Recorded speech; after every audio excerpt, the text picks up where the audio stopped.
Corporation Jackson. Good evening.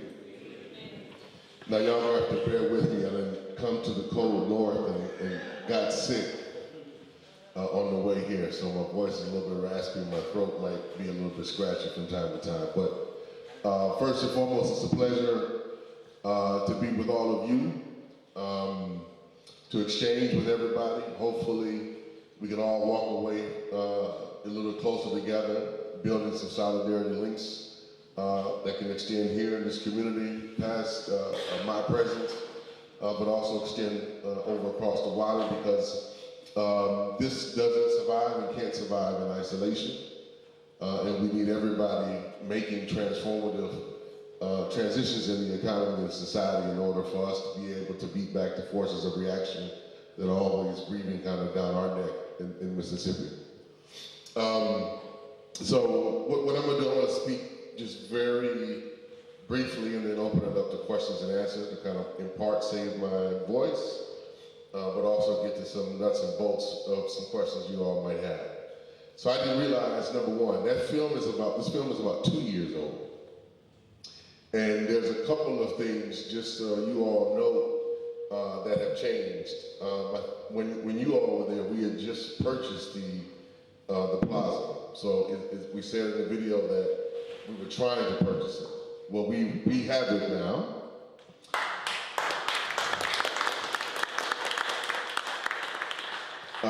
And we are rapidly in the process of putting a grocery store in one of the vacant units. And we're in negotiation now to set up the hydroponic, aquaponic operation. And we're looking to open that up at this rate next summer. And then there's an even bigger lot that's right behind that lot. And we've just put down some money to buy that lot. And we're trying to buy that in the course of the next six months, and then we'll own basically this whole entire section of town and be in very much a kind of a commanding position in that little, what's called the Capital Neighbors portion of West Jackson leading into downtown Jackson. So that's one thing, just to know. Second thing to know is when that video was shown, we were still constructing the Community Production Center. It's up and running now. The first round of the educational process has been completed. They're the first kind of printing set of jobs that they're getting, printing some t-shirts for a couple of hip hop artists. So they're moving up and running, getting their thing going. And we just finished cleaning out that white building that we were showing. So we had that in the second stage operation. So we've started the second stage of developing that community production piece there. So these are some critical things to note in terms of work and events. Now, none of this comes without costs. And what I mean by that is not necessarily a financial cost. I mean the cost and the toll it takes to put all the time and energy into doing this amount of work. So I want everybody to be clear in terms of what you see there, and what you see is that Cooperation Jackson, I think, is critical to understand. It really does not work without a tremendous amount of volunteer hours from folks in the community. Now we do have some paid staff, not that many, but we do have some. But if it wasn't for folks coming in to volunteer hours and hours and hours of doing work, cleaning out a building, painting a building, fixing this up, fixing that up, utilizing those skills, none of this would really be possible. And that speaks to the organizing process that you really have to do in your community if you want to develop something similar to this. Because as Jossie said, Jackson itself, in terms of human skill, there's nothing fundamentally that we lack. I mean, you got folks who can do damn near anything. We wanted to build a spaceship. If we had the money, we could probably do it. Like, that's how skilled some of the folks are. But it's the capital asset and access to that which is severely limited. So, like in our context, we can make real pretty and elaborate and detailed business plans, and I can go down to the bank and be rejected over and over and over and over. Whereas if some white guys can show up with a business plan on a napkin and get money plus some in a few minutes. So we have to overcome that through building broad networks of solidarity in terms of drawing in resources. Like that is a critical reality for us that we have to deal with. And I'm bringing that up because I know in terms of what you all are starting here with the African Cooperative Union, one of the things I think that we would have done differently if we had the opportunity, kind of looking back, is kind of maybe starting first with both purchasing the land. We were able to do that because we had been saving up money, just so folks know and be clear. We had started saving up money to start buying land 15 years before we bought the first piece of land. So there was a long-term planning and a long-term commitment. So we did that. And there was a small group, and over the course of that 15 years, we roughly had about $500,000, $500,000 that we had saved up to be able to make some of the initial purchases, right? So having a plan and a vision and being able to stay disciplined and execute it is a fundamental thing that you have to have if you want to do that. So we had a small kind of aspect of kind of our own savings group, which is different than the credit union, because we didn't open it up to a broader set of folks. And that's the difference, I think, that if I had to do it over again, I think we would have done it over again, because it initiates a broader level of investment and buy-in in the community that even though we had that money to start, we had people's kind of political investment, but not a whole extended level of economic investment. And those two together are pretty powerful to deal with, but they also come with certain contradictions that you have to overcome. And it's better, I would argue, to deal with those together on the front end of a project than it is to deal with something on the back end of a project. Now, what do I mean? Everybody in here has to manage some level of your own personal finance, no? And I'd imagine most of you, anybody who's in a relationship or married, how often do you argue about money with your partners? Right? So you know this. Don't act like you don't know this. You know this. And that is one of the areas where, if you think about it, that's one of the most critical aspects of learning how to be democratic that we have to learn if we want to move some things forward in a particular way. Because the easiest thing to fight over is one penny. When you really think about it, like most folks be willing to forgive, a slight verbiage pretty quickly. Well, I forgive you for that. But let one penny come up missing on the ledger, you might have a war. So learning how to do that and manage resources collectively, I would argue, is deeply, deeply at the core of what it means to be cooperative and what we have to learn. Because some of the things, what I mean, like this doesn't come without struggle. We've had several kind of startup things kind of get in motion, get to a certain point, and when it comes to kind of dividing money and dividing up time, like who put in the real work, who did the outreach, who did the research, who did the business planning, for folks to be mindful about the reality of what it takes. Like it ain't easy work, it's hard work, and working with each other and overcoming our challenges and limitations and personalities. It's not easy, and don't let anybody tell you that it's easy. They're lying to you. They tell you that deal with other human beings in a democratic manner is not a challenge. Again, I'll go back to something I say, and I always say it. Few of us have ever grown up in anything remotely democratic.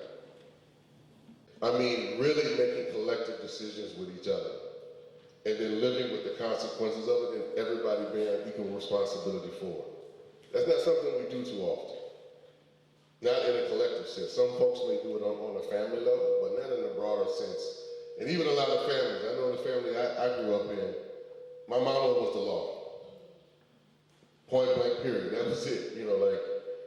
Whatever it said, you maybe raise a question, but there was no debate. Whatever she said, that was the rule, and that was how it was gonna go, good, bad, or indifferent. And most of us try to replicate those behaviors in what we do when we come to work with each other in different ways.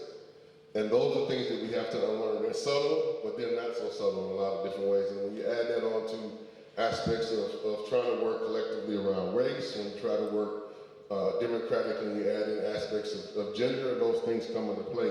And you got to figure out ways to struggle, to overcome those things in a real practical, day-to-day practical way, which is beyond just, what we believe politically and ideologically, but how we want to impact each other's lives.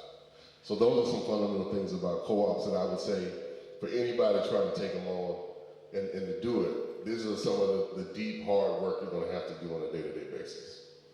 Now, none of what we're doing is also, it's not without a political foundation. So for us, it's a very deep political work.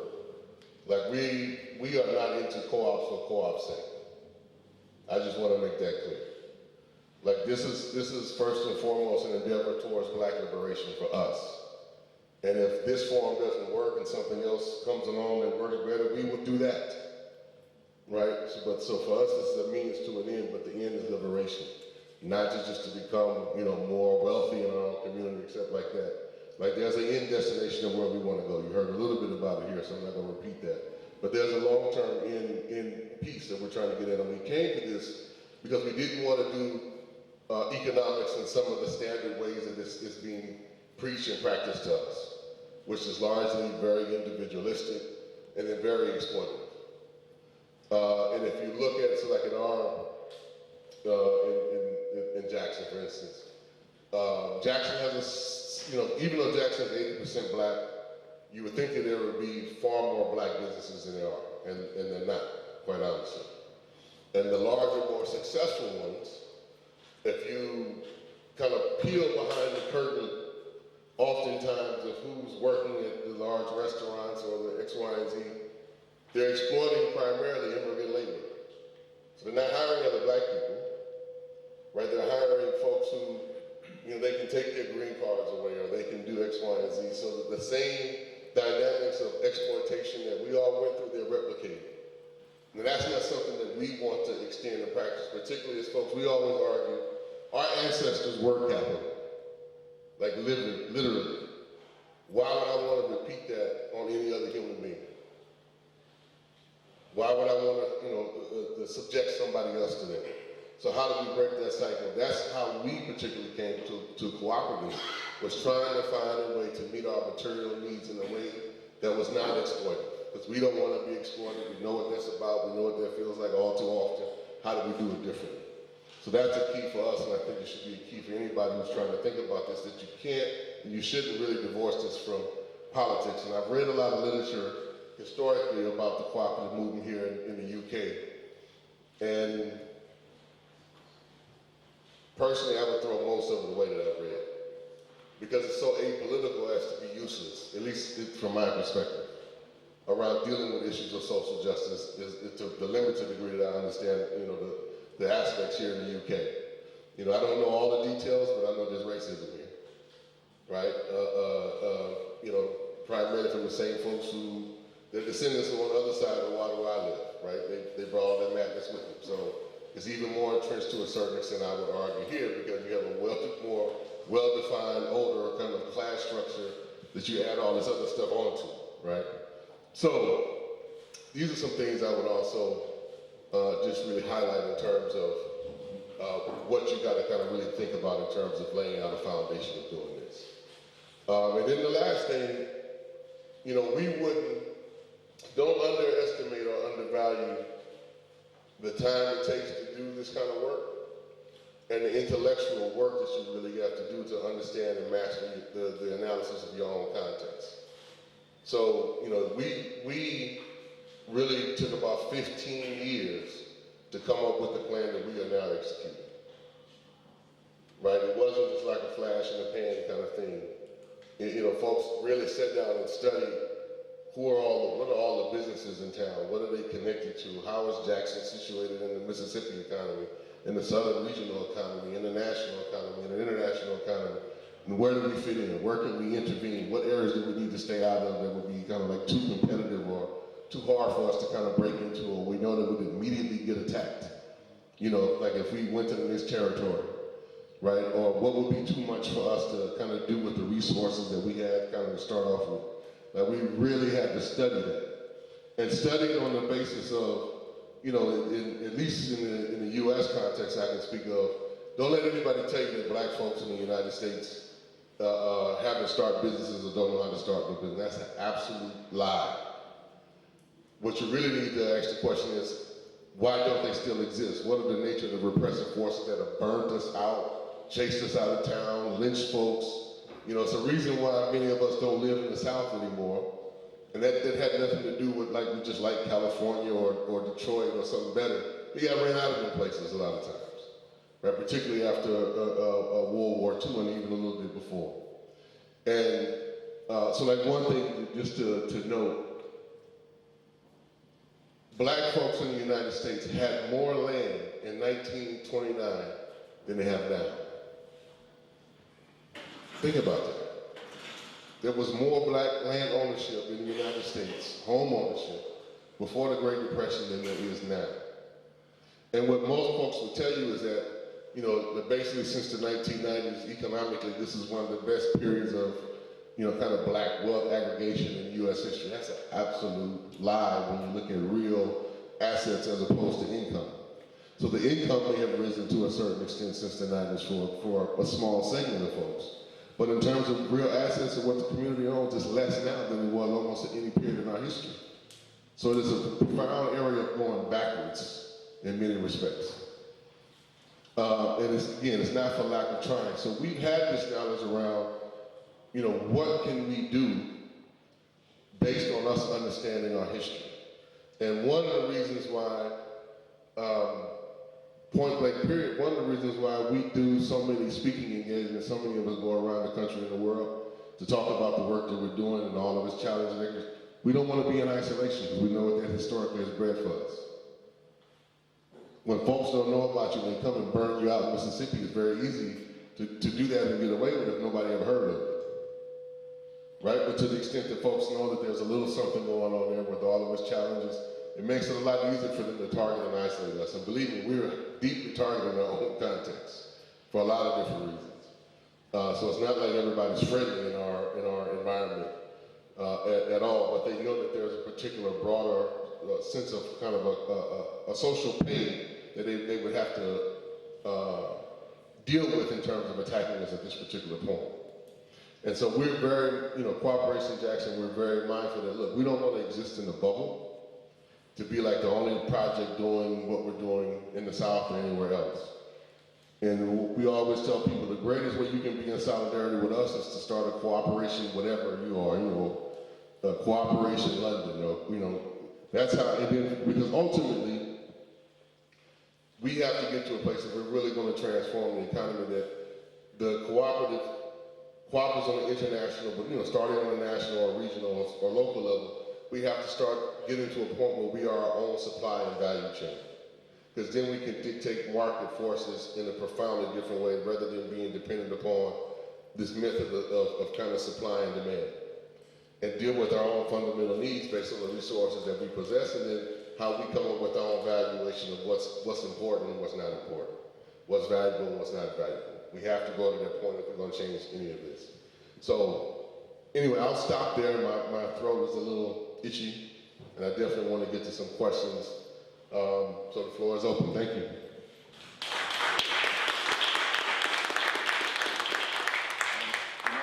Typically, our people are kind of hard to kind of galvanize and motivate, especially for their own interests. How did you pitch this idea to them? What was the galvanizing factor that kind of made them get involved and be active to kind of do this thing? And also, do you adhere to, do you follow kind of like the Powernomics plan as well? Is that something that you guys follow?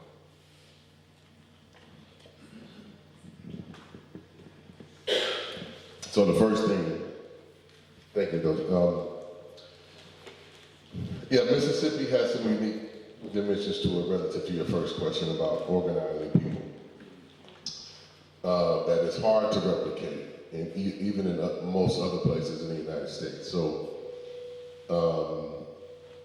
I want to take you back to that scene where there were all those Confederate flags. Okay, all those pictures are from Mississippi around the time that those folks, the people who made that film are actually from the UK. Real News, I think, I'm too close to this or something. Should I stand behind it? Is that? Yeah. The conditions in Mississippi make organizing people not easy. I mean, organizing folks this day and age ain't easy, but easier than a lot of other places I've lived. I've lived in a lot of different places in the U.S. empire. And what makes it somewhat easier is the very blatant racism that our folks confront. So the reactionary forces do a lot of work for us, quite honestly. And you know, Mississippi is one of those places, I don't really have to convince most black folks that they oppress. Like that work is already done. What I have to convince folks is that we can do something about it. That's the challenge for us. So it's a different starting place. I have to convince people that you working with another human being in a patient, broad, systemic way will benefit you, not necessarily tomorrow, not necessarily next week or next month, but in the long term. So we have that challenge, but it's a different challenge. And I think part of the thing that is hard for most of our folks is not necessarily, I don't think people, you know, black, brown people don't know that they're oppressed in a certain sense almost anywhere. I think the broader thing is uncovering the blatant hand of it that then motivates folks to act. We have that blatant hand. Because it's very clear, if you just come kick it with us and watch TV for a week, you know, it's very clear from just the news reports and the radio reports that there's a force out there saying that I'm coming for you, I don't like you, and if I could, I would get rid of you or put you back in chains. Like that is the political conversation that's had around us. It's polite and discreet, but if you live there long enough, you be around long enough, the signs are very apparent, so you don't have to convince folks of that. So that makes it easier, but it makes it hard to transfer. So if you was to ask me that, you know, if I lived in New York, it would be a totally different question, right? Because I have to do a level of convincing around the oppression and then convincing folks that they can do about it, that they can do something about it. And the thing that we draw upon for that second part of that question about what we can do about it is really trying to draw upon our history and culture. And a lot of times it's trying to make things explicit that people just kind of take for granted. And one of the things that we say is like, look, the solidarity economy is not something that we have to create. It already exists. People do it all the time, every day, particularly in our community, which is pretty poor. It's like, you know your mom is paying your phone bill, right? That's an act of solidarity. You probably borrowing a ride from somebody, that's an act of solidarity, right? You borrowing sugar or food from somebody, that's an act of solidarity. You getting child care exchange from your cousin, your sister, your aunt, that's an act of solidarity. And so for us, we try to take that, like you already know this, don't act like you don't know it, you already know this. The issue is, can we create a system where you're doing these broader acts of solidarity with folks who are not your direct kinfolk? So can we set up like the time banking institution where you can share and exchange in a broader way to get your needs met with folks who you don't know?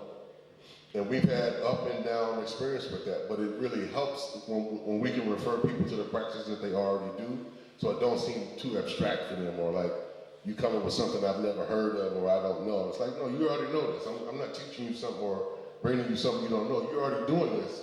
It's just called this, or this is what we call it. You know, we want to extend it. So knowing our own culture, again, that study, knowing our own culture and trying to extend that or build upon it, I think is probably the most fundamental thing to organizing folks. Because a lot of times we can come in, you know, another thing I should say, you know, like, there's some serious written literacy challenges in Mississippi. And I'm trying to be explicit about written literacy challenge. I'm not saying nobody's illiterate, don't ever take me wrong, right? Our folks are not illiterate. They just don't read too well. Two different things. So we can come with a lot of written stuff. I'm not even going to engage with this, right? But, you know, like, you know what I'm talking about. I just got to make it relative to your practical experience. So that's a key thing. And then in terms of the powernomics, we've used some of Sam stuff here and there. But I mean, we've drawn from any and everywhere, man. I mean, like, we scour the earth for materials and things that we think is going to be relevant. I mean,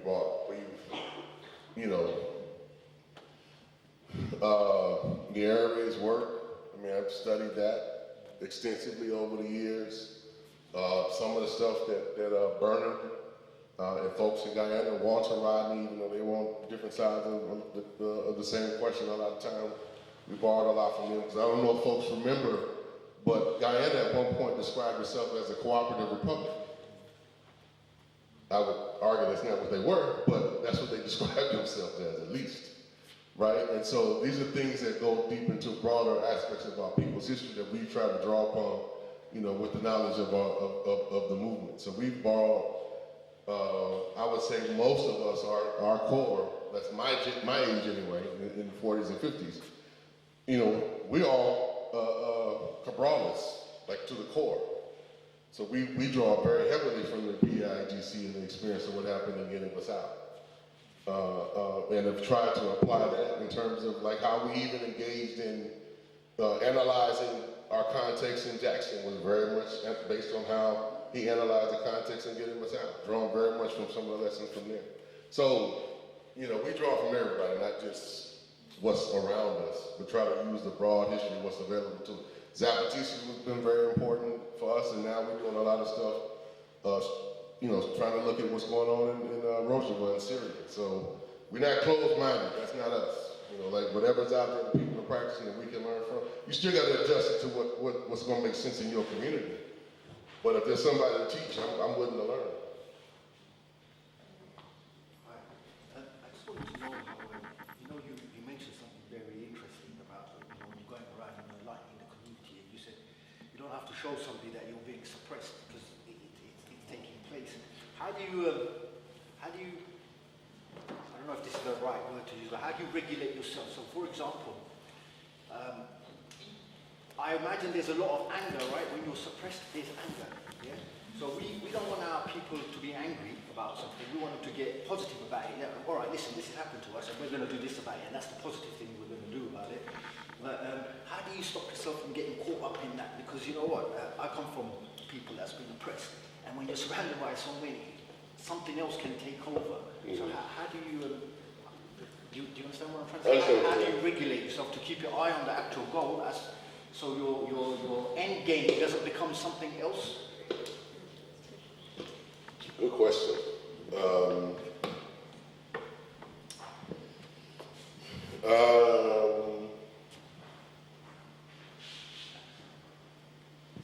I would say for us, we don't really try to temper that much, to tell you the truth.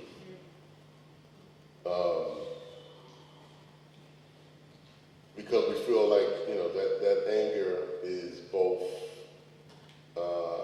righteous and necessary, but we do try to draw upon that love is more important than that anger, right? And if you don't channel that, then that anger will wind up eating you too, as well as, being directed at your enemy, kind of thing. This is the Deep South, so you're talking about deep Bible Belt, you're talking about black folks who have a special relationship with the Bible, like it or not. So a lot of that is already there side by side already in the community, right? That kind of teaching. So that winds up being a benefit, and there's a long-standing ideological struggle in the community, in our community in particular, about I'm not trying to castigate this, so don't get me stuck in old school debates, but turn the other cheek, right? And sometimes be like, you just can't let the folks keep treating you like that, and just keep accepting it. That's not healthy for you, at the very least. And we can do some things to change that kind of dynamic. But there is a power to, there's another side to that teaching, which I do think like King represented, very well at his best, which is that what my enemy does to me does not determine my humanity. It shouldn't determine how I'm gonna fight back or what the course of action should be. So that's deep within the community. But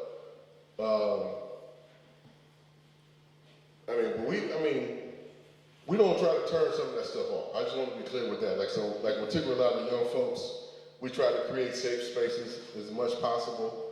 When they want to come in and rap about everything they mad, it's like, here's the microphone, do your thing, get that out. Better you get it out and say it than go do something crazy. I think it's kind of more or less our approach. You know what I mean? So give it space to be what it is, but we always counter with what the positive thing is. If you're asking for an answer, that's probably it. Like, that's righteous, it's legitimate, we're not gonna deny it, but this is what we're trying to focus on building and what we're trying to work towards. So that's a key thing I think for us in that regard. And what makes some of that I think easy, and I'm speaking from my own experience. So if you'd asked me that question about maybe 20 years ago, I'd have a totally different answer, right? And then my role in my own movement was a totally different, role. Within the organization I was in for a good period of my teens and 20s and early 30s, I wouldn't have been the one on the mic. I would have been the one watching the door doing the security. Like that was my role. And I would have a totally different orientation to this question, then. But I think the thing that the elders always had was that they gave defined roles, right? And so they never shut off my anger. They just gave it a place, and that place was, you're here to protect the people. So use that energy. We know the energy and frustration you got, and I just try to, particularly myself, like we have a men's group and stuff like that we try to do that same thing. Like we don't cut it off. Just find a place for it to go, right? But rather than saying, because I think saying your energy is wrong sends people in another direction. As opposed to saying, no, you're angry, I know you're angry, you got a right to be angry, I'm angry, if somebody's not angry, they're kind of crazy. But it's what we do with that anger, turn it into another type of energy. Now, what we are struggling with, I'll tell you, honestly, we struggle with keeping a lot of young folks in Jackson. That is our biggest struggle, more so than anything. So, because our city has what's called, I would call an inverted bell curve. There's a lot of folks between, youth up until the age of 18, and then there's 55. And so folks who are in their kind of productive years of 19 to 54, they're gone. A lot of them folks are in Atlanta, Chicago, they don't go elsewhere because the economy is stronger there, or they feel there's more entertainment or things for them or by their parents. That's kind of the nature we have. And so we have a big piece of trying to encourage our young folks to actually stay and build a capacity and build a labor. And we do have what I would still call we have a considerable turnover where we get a lot of good things going with some young folks that stay around and go to college. And every year there's 3 or 4 of our core members who leave. So as soon as they finish college, they're from Jackson and from Mississippi. But then they're still drawn to, I'm going to Dallas, I'm going to Houston, or I'm going to Chicago, because it's bright lights and bigger city kind of thing. And that dynamic we're still fighting very much against. So I want to go ahead and come back. Excuse me. I know Jackson is a long way from Lucia, but what do you guys been doing in Jackson? You're trying to do the same in Lucia. So I'm only 2 years deep into the kind of stuff you guys are doing. Do you have any tips in terms of maintaining longevity or sustainability for someone who's just 2 years into this?